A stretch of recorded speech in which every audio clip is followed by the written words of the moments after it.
Coming to you from the Windy City. Welcome to Let's Talk Shop, a podcast about all things cloud and enterprise tech.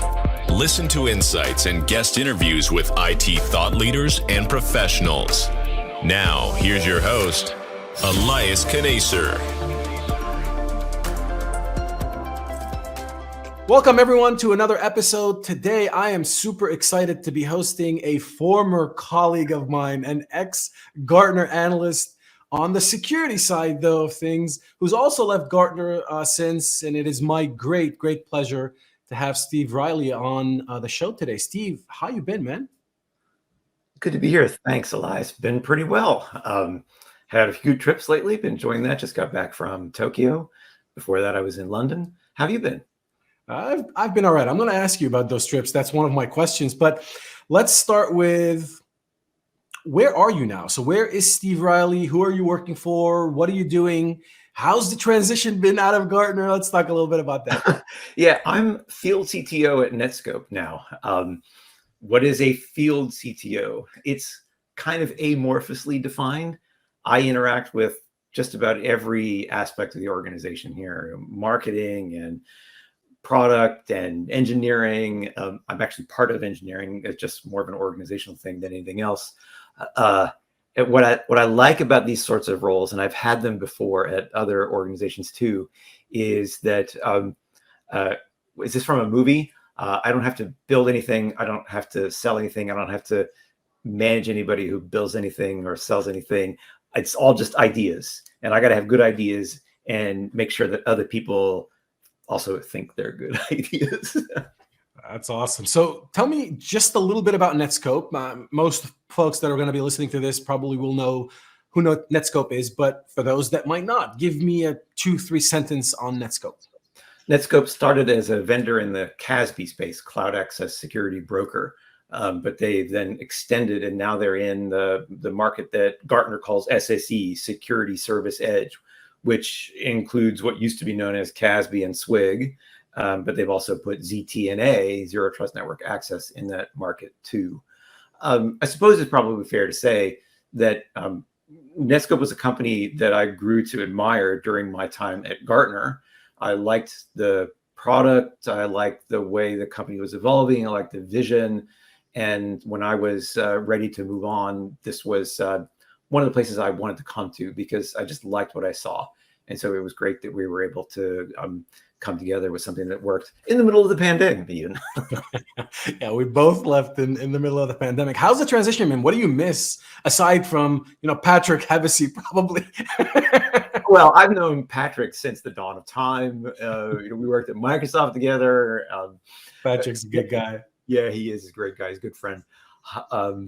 I miss a lot of the people, really good people at Gartner. I miss peer review of all things. Oh, come on. No, you don't. You don't miss peer review. I liked peer review because I learned so much, but also the opportunity to help make someone else's something, whatever they were producing, just a little bit better. I like that sort of thing. And I miss inquiry. I was even on 6 hours a week during the pandemic. I just volunteered. I said to my TM, I'll do 6 instead of 4 or 5, and filled it up. I really like that. I actually don't miss the writing all that much. Nobody misses the writing. So you just came back from a Gartner conference, right? Yeah. So NetSkope was a premier sponsor for the Gartner Security and Risk Management Summit in Tokyo. And our team in Tokyo asked if I'd like to come speak because as a premier sponsor, you get 2 speaking slots, one lunch session, one main session. So we had a local person in Japan do the lunch session in Japanese, and then I did the main session in English and had some simultaneous translators. And I gave a talk about zero trust and maybe some fresh ways to think about that perhaps not everyone has encountered before. I'm going to get to that. I definitely want to ask you about that. But just one last question before we wrap up. This was it weird to be back at your former employer, but this time from the vendor side? A little. I I think maybe more than weird was the cool fact I met my replacement, Charlie, the guy Gartner hired to replace me, and smart dude. He goes around and calls himself a mini Steve, which is an absolute lie because he's 9 feet tall. But it was pretty cool.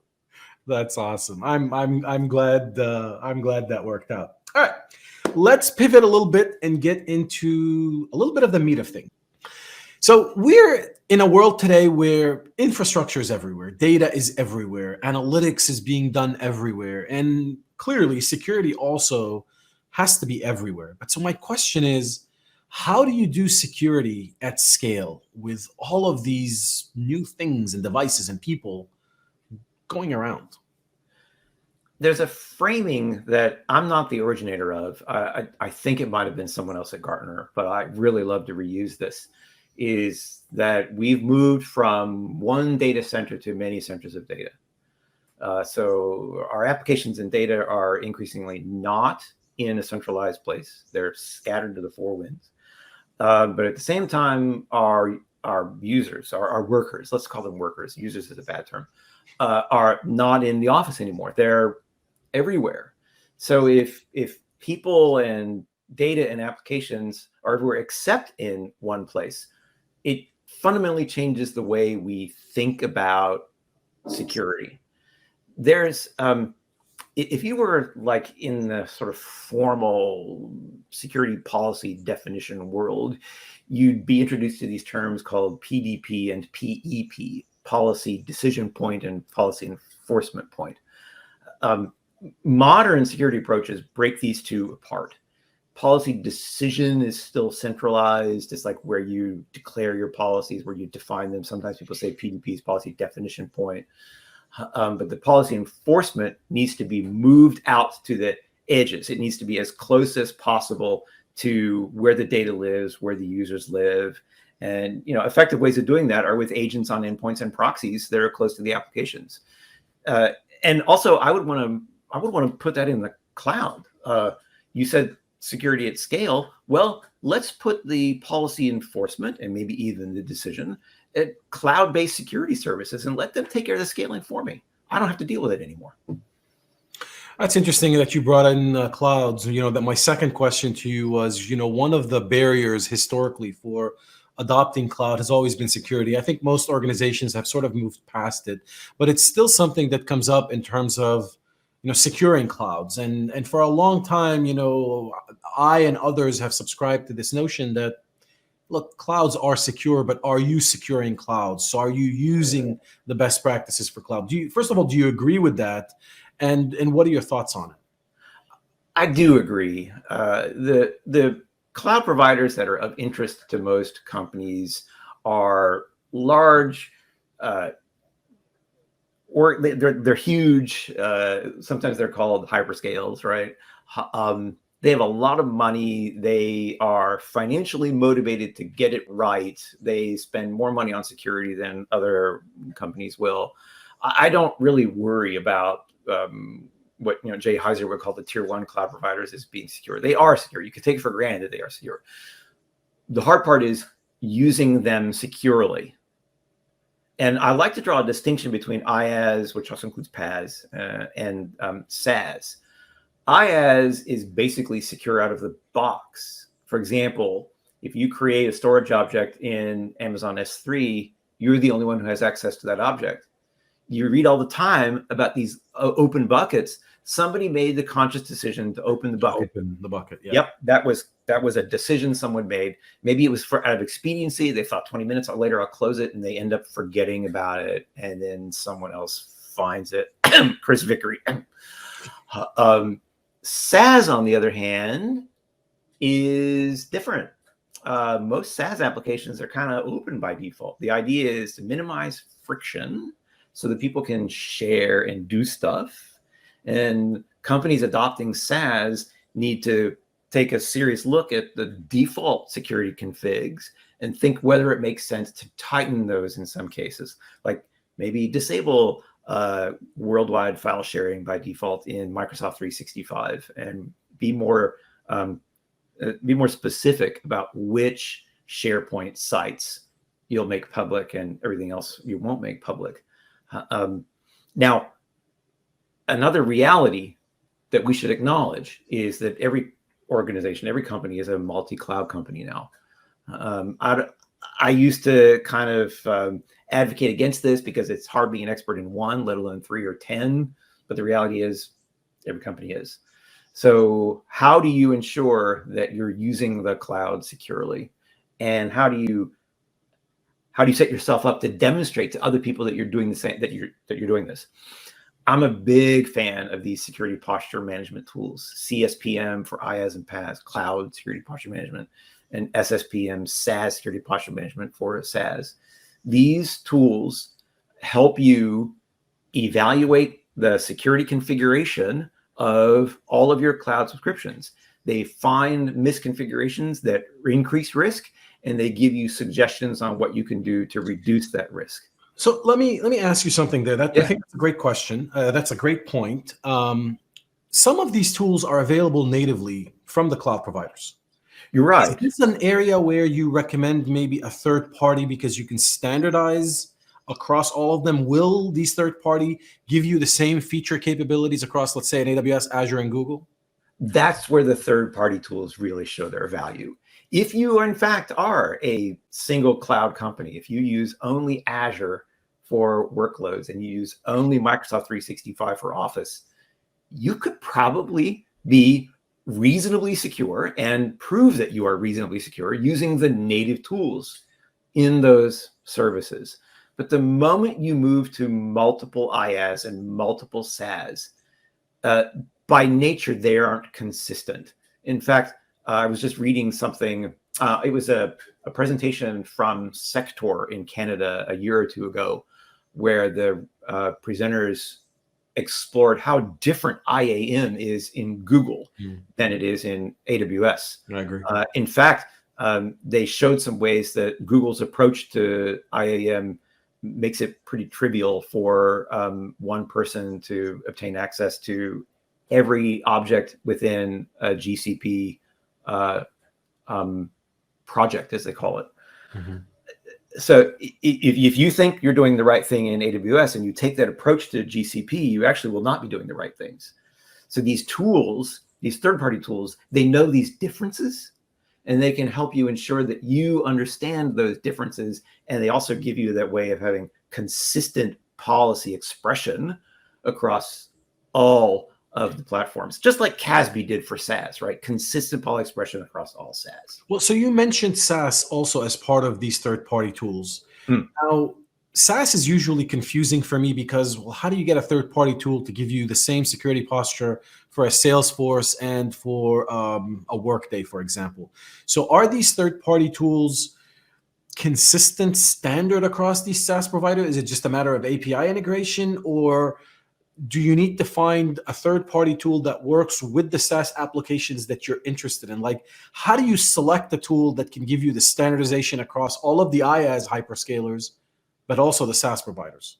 Yeah. So all of the IaaS providers offer essentially equivalent constructs if they use a different vocabulary for them. So consistency there is I don't want to say it's relatively easy. It's attainable. Okay. In SaaS, it's very different. The SSPM tools, you're right. You mentioned APIs earlier. They use APIs to interrogate the SaaS applications to ask about things like, how have you configured IAM? How have you configured DLP, if there even is a DLP? And we should put an asterisk there. What third-party apps have you granted access to the SaaS app through an OAuth grant? Those sorts of things. The fact is, though, most SaaS applications don't have much built-in security. Office, or I should say, Microsoft 365, a ton of built-in security controls. Google Workspace, yes, Space. They're coming up. They've got a lot of built-in controls too. Salesforce has a decent amount. Box and Dropbox a few, but then it really drops off. Most SaaS applications, other than maybe hooking into an SSO, they just don't have a lot of built-in security. And I said the asterisk earlier, there are 2 SaaS apps with built-in DLP, Microsoft 365 and Google Workspace. That's it, nothing else. So what do you do? So what do you do then? Well, I want to go back to a technology with which I'm very familiar. I wrote the first Magic Quadrant for, along with Craig Lawson, was the cloud access security broker. Even though it's now been subsumed into this other market Gartner calls security service edge, it remains the case that CASB is the only product that allows you to bolt security onto SaaS. Now, that might frighten a lot of people, because security people have been told to think that bolt-on security never works. You have to build it in from the beginning. But if you're subscribing to an application that doesn't have much built-in security, your only option is to bolt on. And like we were talking earlier about consistency, the CASBs give you that consistent security across all of your SaaS apps, even if they don't have any security built in. All you got to do is run the traffic through the CASB vendor's network, and you get DLP, you get visibility, you get analytics. It's still pretty cool. So the combination of SaaS security posture management for the native controls, CASB on top for adding more controls that don't exist in SaaS, helps you really get a strong SaaS security posture. All right, let's kind of wrap up this segment by some best practices. So from a SaaS perspective, it's clear you're recommending CASB. What about for IaaS and PaaS? We talked a little bit about it, but even with IaaS and PaaS, there are things that if you don't enable, if you don't use, you're kind of leaving yourself, you're asking for trouble, basically, right? So, something as simple as enabling two-factor authentication. Can you give me a couple of more best practices that you recommend? Well, we talked about CSPM earlier. Since every company is a multi-cloud company, CSPM is important. Encryption is an interesting one. I used to think that it wasn't necessary to encrypt everything. You should only encrypt the stuff you're worried about the cloud provider peeking at. Well, cloud providers don't peek at your junk. It just isn't a thing that happens. But an event happened that changed my mind about encryption.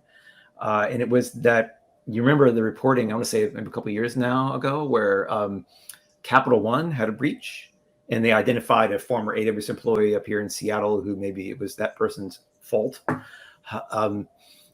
And all of this is public information, folks. So it turns out that even though Capital One generally has very rigorous sets of security controls and practices, there was an incident where a group of people at Capital One failed to follow their own controls, their own policies. And as a result of that, an S3 bucket was left open that had sensitive information. They didn't detect it. And they didn't encrypt it. And so that made me start to think about, well, what if we encrypt everywhere? Would that have maybe mitigated the risk of that open bucket being discovered? And it turns out it probably would have. And here's the reason why. A storage bucket has an access control list. Alice is on it, Bob isn't. Alice can access the data, Bob can't. If you encrypt the bucket, then the encryption key also has an access control list on it. So if Alice wants to see the content, she has to be not on the ACL for the bucket, not only, but also on the ACL for the key. And Bob isn't on the ACL for the bucket, so he shouldn't be on the ACL for the key either. Think about this. Now you have two controls that must agree before anything can happen. If a mistake occurs in one place, as long as the mistake didn't occur in the other place, then your effective access control is what you think it ought to be. I love this idea of looking for areas where two different controls must agree before something is permitted. Doesn't Google have that by default? Encryption's everywhere on Google Cloud? So you need to think about, is it encrypted at the service layer or is it encrypted at the subscriber layer? Okay.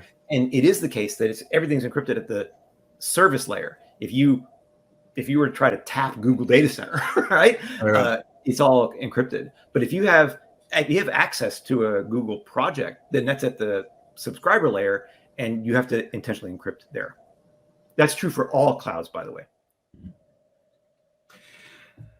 All right, let me pivot a little bit. Everyone is talking about zero trust. Give me your take on zero trust. I like to think of zero as the starting point. There's no trust at the beginning of an interaction. But for an interaction to be useful, the two communicating parties need to establish some level of trust between them. And how do you do that? Well, you look at the signals, you look at the context surrounding that interaction and make a decision. But you need to do that not only during the login, but after the login too, in case the context changes and you want to add more trust or take some trust away. These ideas of zero trust are not new. You can go all the way back to like 2004, I think it was, 2003, when Jericho Forum was promulgating this idea of deperimeterization. And then it was a couple of years after that that I wrote and talked about this idea of the death of the DMZ while I was at Microsoft. And then, Forrester, John Kindervag at Forrester codified these notions into zero trust, some research. And then later Google, because they had a breach in their environment, they came up with this thing called Beyond Corp, which is the same ideas of different words. Gartner had CARTA, Continuous Adaptive Risk and Trust Assessment. Hint, 5-letter acronyms don't really last very long. But there's a lot of good stuff. I remember giving a keynote in Gartner's symposium in Sydney, talking about that. It was a lot of fun. It's you hear about this never trust, always verify. A way I like to think about this is that these ideas invert the normal way of interacting. So the normal way that you would interact with a service is you connect to it and then you would log in. But what if you connected and didn't log in? It's an open socket waiting on the internet. You could just send it malicious traffic to see if you could force that thing to misbehave in a way that's advantageous to you. But what if I had a mechanism where that thing was completely invisible? You couldn't even see it.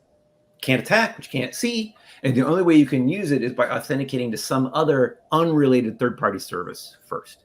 If your authentication succeeds, if your device is healthy, if other things look right, like time of day, day of week, all these are normal, then that thing brokers a connection between you and your ultimate destination. I've just described what I called zero trust network access in the market guide that I wrote first in 2019, along with Neil McDonald. I'm a big fan of this inversion idea because it allows you to shield services from the internet. It allows you to put some ways to interrogate the signals, the context, but also after. Because if it changes, if you have access now, but then your device shows signs of compromise 30 minutes later, I want to shut it off. That's where the value of this style of thinking comes from. So zero trust is not a product. It's a mindset. It's a set of principles. It's a strategy. It's a way of thinking about how to enable just the right access to just the right resources at just the right time by just the right people. Which kind of comes back to the first question you asked about how do you use security at scale. Exactly. Yeah. That's a perfect answer to how do you use security at scale. I think that you nailed it with that one. Absolutely. I want to pivot to something else that I've been hearing a lot about lately, and I don't know much about. So I've been holding on to this question, and I'm like, who better to ask than Steve? So lately, there's been a lot of talk, a lot of chatter on the intersection between InfoSec and climate change, especially with what's called the hacktivists and the targeting of certain organizations. Explain first of all what it is, because I'm not really understanding what it is, and then tell me, is it real and what should companies be doing about it? Well, I'd like to preface this by saying this is a new area of thought for me. I didn't know anything about like ESG or how businesses can respond to climate change until I want to say about a year ago. At NetSkope, we were receiving an increased number of incoming RFIs and RFPs with questions about what are we doing for sustainability and reducing our emissions. And I said, you know what? I want to go figure this out. I want to learn how we respond to these questions. I want to learn, is there a reasonable attestation to pursue for ESG like there is for InfoSec? So that kind of kicked off my interest in this whole area. I just want to make sure your listeners know that, that it's new for me, so my ideas might not be fully formed, but I wanted them to also understand, where the original, where it came from. So I started digging into this a bit more about where is this intersection, like you said, of InfoSec and climate change. And one of the things I noticed is that security risks are acquiring a climate change dimension. One example is the hacktivists, what you said earlier. These are issue-motivated attackers. So they are security adversaries, but their reason for attacking is because they're going after. They're making a point. Yeah, they're making a point. They're going after a company with a large carbon footprint. And as enterprises get larger and larger, simply by doing business as usual, they may become more interesting to these issue-motivated attackers, or the hacktivists. But another one has to do with how we work these days, right? In hybrid work, people are all over the place. A weather event could make it very difficult or impossible for people to work from home because they're no longer in a location that has like business continuity capabilities. So, I saw those two examples, and that started to make me think a bit more about this intersection. And I've got maybe like 3 ideas to put in front of a crowd here today. And I'll preface it by pointing to the Global Risk Report from the World Economic Forum earlier this year. They placed climate change as the #1 risk affecting the world, and cybersecurity, which always feels weird coming out of my mouth, as the #2 risk affecting the world. That's interesting. Okay. How are they linked? There's a shared space aspect to this. Humans and the environment are always interconnected. Humans and their environment are a shared space. Digital technologies create shared spaces among people too. You and I, we are sharing a space here right now, even though we're far apart, right? It doesn't matter. So park that in your brain, that shared space is maybe the common theme here. And let's look at these 3 items. First, climate change itself is a security risk. We talked about weather earlier. Formerly rare weather events now occur routinely. We also know that some data centers are located in areas that are vulnerable to weather catastrophes. There's several of them on a river in Oregon. What if that river overflows? Yep. We know that climate change is destabilizing societies all over the world. South Africa's constitution guarantees citizens a right to water. What happens when the water runs out? When lives and livelihoods are in danger, people are going to feel insecure, and they're going to compete for resources. And some of the way people might try to acquire resources is through scams or digital extortion, just out of desperation, because these crimes are often perceived as low risk and high reward. But then beyond individuals engaging in digital extortion, nation states can be tempted to engage in digital warfare too. So that's #1. #2, pandemics have, and we talked about this earlier, they permanently changed how we work. People are out of the offices. Home networks, which we're all sitting on right now, are generally insecure. They're filled with unmanaged devices. They contain IoT like thermostats and light bulbs and cameras. And these devices are never built with security in mind, and they ship with insecure default configurations. My position is that home networks create a risk to the business. It's like a backdoor kind of. Yeah, exactly. And we saw this during the pandemic. Organized crime bloomed. Both the FBI and Interpol noticed an alarming increase, tens of thousands of complaints.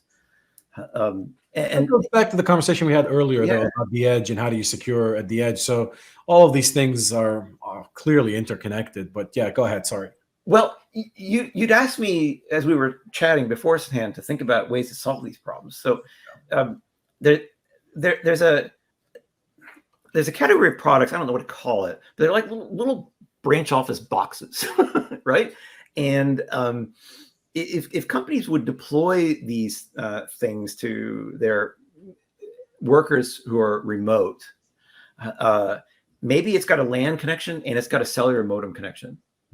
And it normally uses the LAN connection, but it's managed by the company. So they could, you could configure the box in the person's house such that the managed laptop is on one VLAN, everything else is on a different VLAN. But then if the box were to fail for one reason or another, if the LAN went down, then it's got the cellular modem. So now there's a way to put some business continuity into the remote worker. Right? There are simple things people could do, I think, to make it more robust. But there's a third dimension to this, and it's energy and critical infrastructure and transportation. These are prime targets for attackers because their systems are old and they're poorly maintained. Cryptocurrency is a factor here. It places enormous strain on energy generation and power consumption. What's kind of funny is that blockchain, the underlying technology of cryptocurrency, was touted as a way to mitigate a lot of info security risks, but we now see cryptocurrency used a lot by criminals to launder money. And then think about critical infrastructure and supplier resiliency. It's the lack of resilience is a direct threat to physical security. Colonial Pipeline is an example. What lessons can other energy providers learn from that? So I think businesses need to get really serious about continuity and disaster recovery. We can't ignore the fact that climate change and information security are increasingly going to be interrelated, and I want to spend more time thinking about how to bring these dimensions together. And one of the things I think would be one of the outcomes is it's going to make cyber physical safety, something that people have kind of been talking around the margins, increasingly critical to the way that security teams do their work. So the security strategy, then the cybersecurity strategy for organizations will have to change drastically. Are we talking about a complete overhaul, or are we talking about expanding this? Because you mentioned a lot of really interesting points, and I haven't even asked you about the metaverse. I don't want to go down the metaverse, but if the metaverse should ever become a reality, then again, the metaverse is essentially just newer devices that we're using, but at a larger scale, like the VR headsets and other things that also become edge devices that need to be secure, so that if you're in the metaverse and you're exchanging digital currency or any types of currencies, but you don't want someone to hack your signal. And so that presents its own sets of challenges. So pretty much everything that we're doing intertwines physical and digital. And that's a pretty big undertaking for security professionals to be able to secure all of this. My question is it even doable? Or do we have to compartmentalize and secure every little section, basically? I think it's fair to say that compartmentalization, silos, or cylinders of excellence, as some people call them, won't work if we persist in these worlds where there's just the internet and there's just the physical security. We make ourselves blind to the intersections. And you know what? The attackers are not blind to the intersections. The attackers are figuring out where the vulnerabilities lie. And we have to start thinking a lot more. I'm going to use another word that sounds weird coming out of my mouth, holistically about this. The discipline of security, the discipline of protection is a discipline. Whether you are protecting a nation from its enemies, an airport from a terrorist, a cloud subscription from an attacker, or your home network from a curious neighbor down the street. The methods that you use to think about how do attackers formulate plans to break into things, how do defenders attempt to anticipate those and thwart them, the techniques are kind of the same. And I think it's important for those interested in information security to broaden their interest to generalized protection. How do we think like a bad guy? How do we anticipate the bad guys? And how do we get in front of them so that by the time they come around to us, we've got enough protection in place that makes us sufficiently uninteresting that they'll move on elsewhere. It's fascinating. This is all fascinating. I want to take you back to the hacktivists for a second. So the more I think about it, one of the ways, and correct me if I'm wrong, one of the ways that organizations can mitigate, and I don't know if this is just a US problem, because in the US, there's all these public records. So someone can very easily access maps where, these carbon emissions, you can tell where they're, which buildings or whatever are generating these carbon emissions, and then figure out who's there and potentially target them.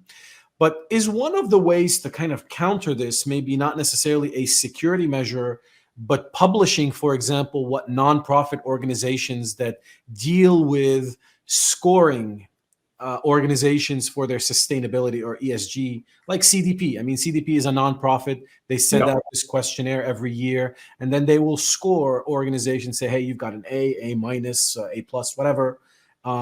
Is one of the ways to combat that to publicly say what these organizations are scoring with some of these nonprofit? Would that be something you would advise?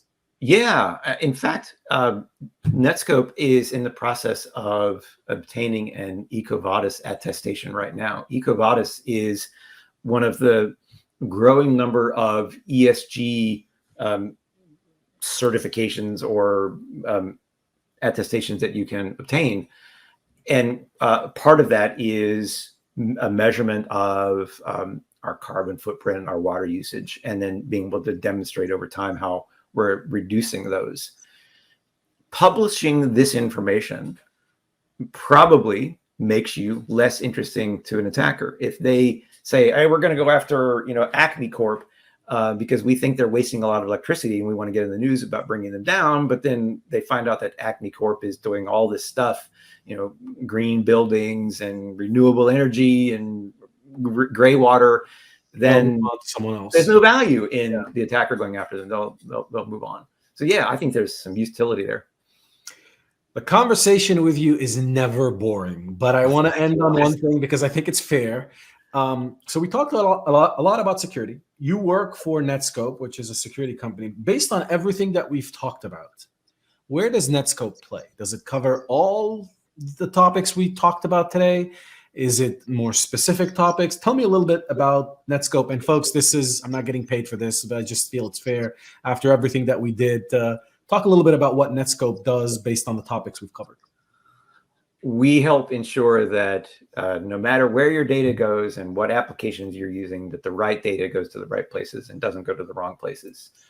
We encourage our customers to send us all of their cloud, web, and private application data. We'll figure out what should go where based on the context and signals we see. We don't store anything. We just do the evaluation in memory, and then it goes on.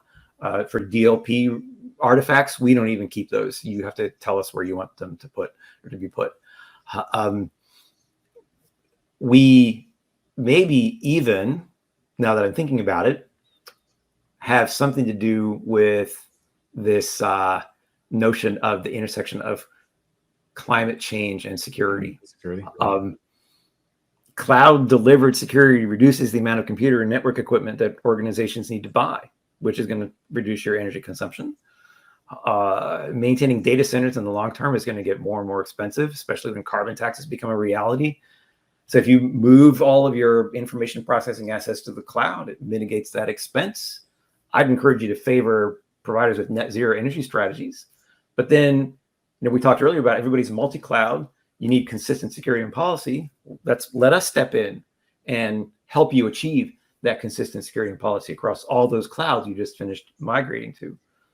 Like I said, the conversation with you is never boring. Thank you so very much for coming on the show and sharing all of this. We're going to have to do this again soon, 6 months, maybe after the new year, so we can see kind of what's going on. Yeah.